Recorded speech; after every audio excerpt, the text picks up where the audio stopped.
Welcome back everybody. Today we're going to do a quick basic video. I know I've done a lot of videos that are a little bit more advanced, but for those of you that are just starting out, we're going to do a basic video on how to start a garden by knowing and understanding what plants need in order to grow. So stay tuned.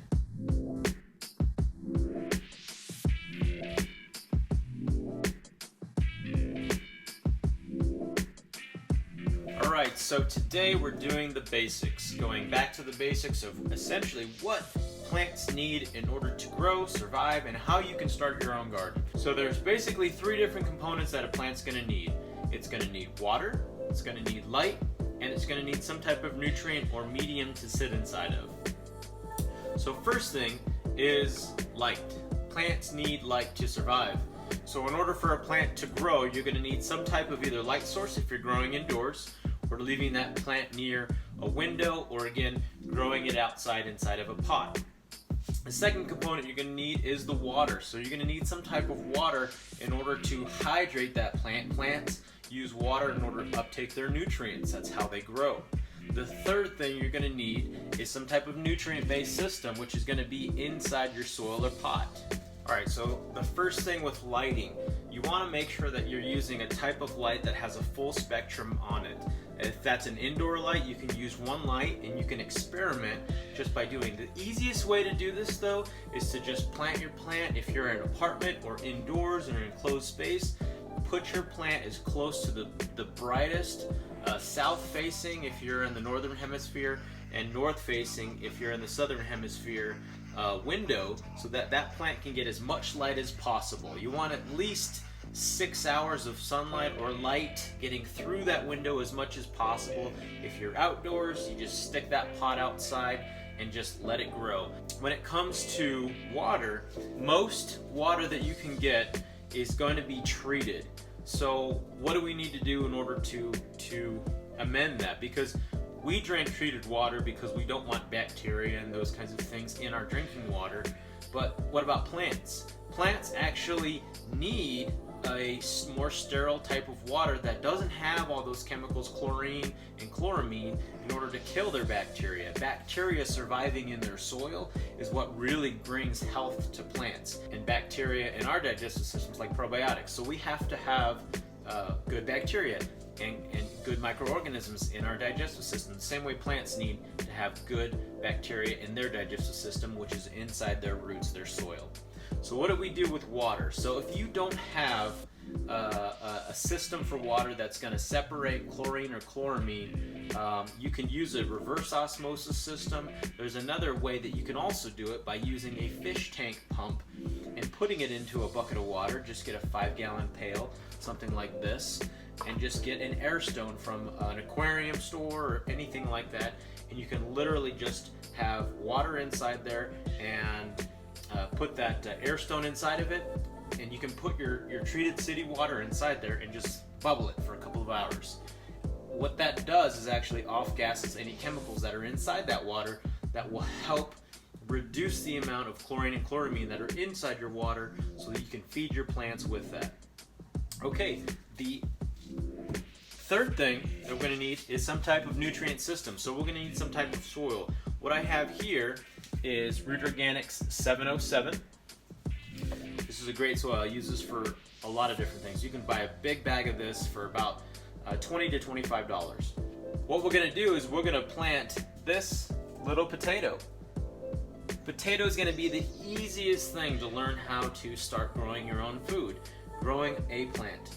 So I took half of a small potato here, and you can see it has these little the little eyes in it, and it's going to turn into the leaves of a plant, and eventually this is going to continue growing into the whole root system, which is what potatoes are, basically just the root system of a plant. So we're actually going to take this, we're going to put it into our soil. We're going to add a little bit of compost that we did from a previous video. I'll go ahead and link that at the end of this video so you guys can see how I made my compost. We're going to add a little bit of that, so we basically have our soil, which is our medium to grow in. We have a little bit of compost, which is going to be that nutrient factor.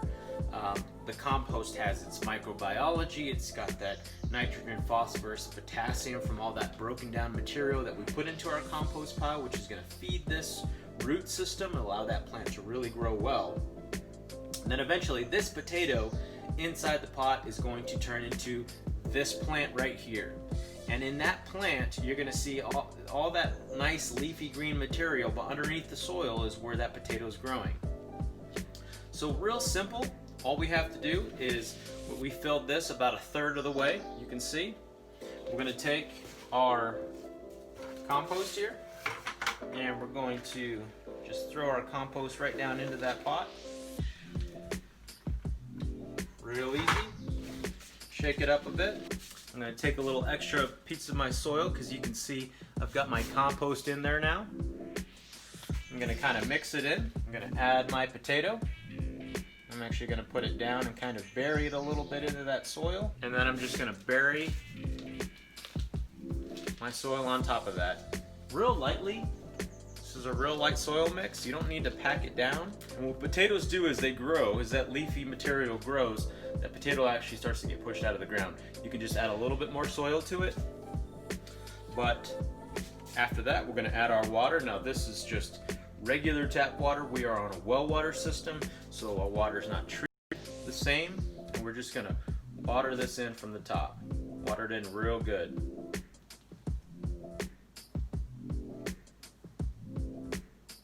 Now as soon as I watered, I noticed the weight of this pot and how heavy it is.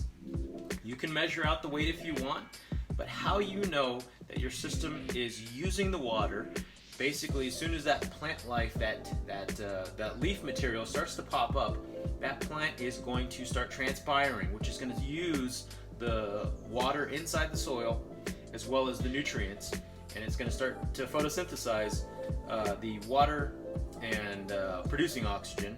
So you can see right here, it's dripping. That's a good sign. So you do want to put a little catch tray underneath it, but a little drainage is okay. But feeling how heavy this pot feels, that gives you a good determination of how much you need to water your plant. Now if you come back, especially when the plant's new, a week later and it feels the same, just leave it. Let that plant do what it's going to do with that water system. Now as you come a week later after that, or a few days later, you can check it, just lift it up. If that little plant and that little shoot starts pushing out, it's going to start to transpire all that moisture, that water material inside of the pot.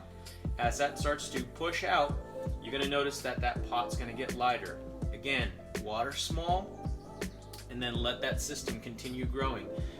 Pick it up every few days, see how it feels. Does it feel heavier? Does it feel lighter? That's how you're going to determine. That's the easy way to determine how much water that your plants are using. Okay? Alright, so we went over the 3 basic things that you need in order to grow your own food. And this is the basics. So you need light. We talked about that, having it in a window or having it in a pot outside. Alright, we talked about the second component, which is the water, which now that you know, if you have city treated water, how to get rid of some of the chlorine and chloramine that's going to kill your microbes. Your microbes are in the compost as well as in the soil, and your microbes are the ones that are your little microscopic helpers that are going to help your plant grow in the root system. So we talked about how to fix your treated water, or you could use reverse osmosis water. That definitely is more of a sterile water source in order for you to water anything, and it doesn't really have a lot of chemicals or really anything else. And then the third thing we talked about was the nutrients, your compost, your soil, the nutrient uptake that the plants need. Plants need nutrients in order to survive. That's really what gives the plants ability to grow stalks, to grow leaves, to grow everything else that's in there is inside what's in your medium, which is your nutrients. So those are the 3 basic things in order to grow a plant and take it from this to this. And that'll get you started on your way. One thing to note on potatoes is that you don't want your potato to come above ground and to get hit by light.